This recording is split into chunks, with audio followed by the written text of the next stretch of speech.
Imagine a place where every book, every scroll, every fragment of knowledge ever written was kept safe. A place where the minds of ancient Egypt, Greece, India, Mesopotamia, even early China converged to shape the future. You're picturing the Library of Alexandria. Now ask yourself, what if it was never destroyed? What kind of world would we live in today? The Library of Alexandria wasn't just a building filled with scrolls. It was a living organism of knowledge, fed by scholars, translators, mathematicians, astronomers, and philosophers. Built in the 3rd century BCE in Egypt under the rule of Ptolemy and his successors, it became the beating heart of the ancient intellectual world. Every ship that entered the port of Alexandria was searched. If scrolls or books were found, they were copied, and the original was kept in the library. The copy was returned. That's how seriously Alexandria treated knowledge. It wasn't hoarding, it was preservation at a global scale. Estimates suggest the library held anywhere between 400,000 and 700,000 scrolls, though some say it could have been even more. These weren't just Greek texts. There were works translated from Sanskrit, Egyptian, Babylonian, and possibly even early Chinese records. Medicine, geometry, ethics, astronomy, geography, engineering, poetry, nothing was left out. The library wasn't isolated either. It was part of a larger institution called the Museion, a kind of ancient research institute. Scholars were paid stipends to live, think, write, and debate. Imagine it as an early prototype of the modern university. But this sanctuary of learning didn't last. There was no single moment of destruction, no big cinematic fire that swallowed it all. The tragedy unfolded in waves. The first blow came in 48 BCE. Julius Caesar's forces were trapped in Alexandria during a civil war. To block enemy ships, Caesar set fire to the harbor. The flames spread to nearby buildings. Some accounts claim warehouses storing scrolls were caught in the blaze. If even a fraction of the library's collection was there, it would have been a catastrophic loss.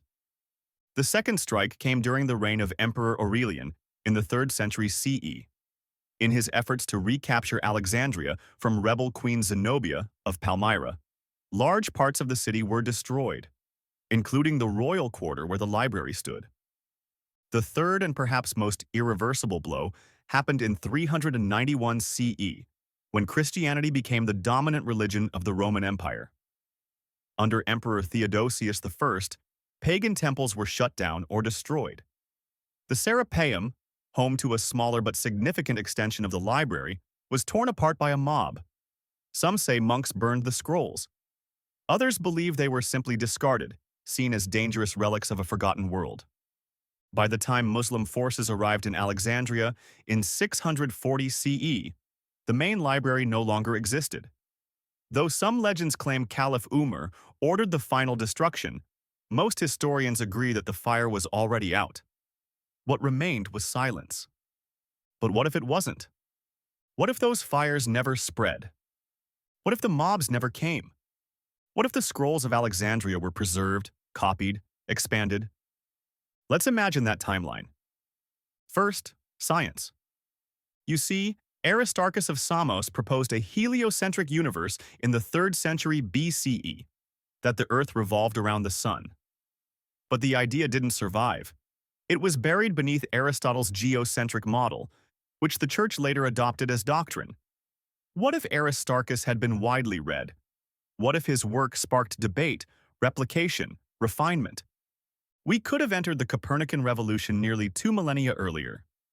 Then there's Archimedes, who may have conceptualized basic steam engines and levers that verge on mechanical automation. There's even evidence of early analog computers like the Antikythera mechanism, a device built around 100 BCE that tracked astronomical positions with uncanny precision. Now imagine a world where those devices weren't mysteries lost to time, but milestones in a continuous path of progress. Vaccination, which didn't become mainstream until the 18th century, might have developed centuries earlier. Algebra, a term we associate with medieval Islamic scholars, was already brewing in Babylonian and Indian texts. And surgical techniques described in Ayurvedic and Greek manuscripts could have evolved into modern medicine far earlier. This wasn't just about preserving ideas. It was about connecting them. The Library of Alexandria could have become the first global intellectual exchange. It held Egyptian medical knowledge, Greek logic, Indian arithmetic, Mesopotamian astronomy, sometimes in the same room. You see, without that library, many civilizations advanced in isolation. With it, they could have grown together. Imagine Confucian ethics influencing Plato, or Indian logic meeting Stoic thought. What kind of philosophies would have emerged if East and West were in dialogue 2,000 years ago? Now step into Europe in the early medieval period, what we often call the Dark Ages. After the fall of Rome, literacy plummeted. Libraries vanished. Much of ancient Greek and Roman knowledge was forgotten, only to be rediscovered through translations preserved in the Islamic world centuries later. But if Alexandria had survived, that rediscovery would never have been necessary. There would have been no reawakening because the light of learning never would have gone out. The Renaissance, it might have come in the 10th century. Electricity by the 13th, spaceflight by the 17th. But before we lose ourselves in wonder, let's pause. Even in this alternate world, challenges would remain. There was no printing press, so scrolls were painstakingly copied by hand. Access to the library was likely limited to scholars, mostly men of status or privilege. The broader population was still largely illiterate, and political powers, then and now, have always feared the consequences of widespread knowledge. So no, the survival of the Library of Alexandria wouldn't have solved every problem, but it would have preserved the momentum of human discovery.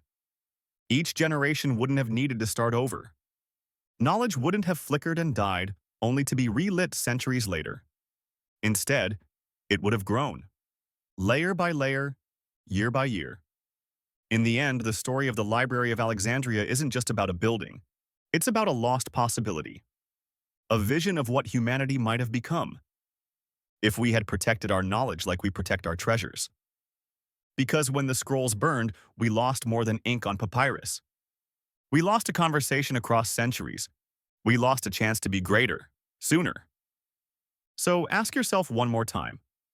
What if the Library of Alexandria was never destroyed? Maybe today, we'd already be living among the stars.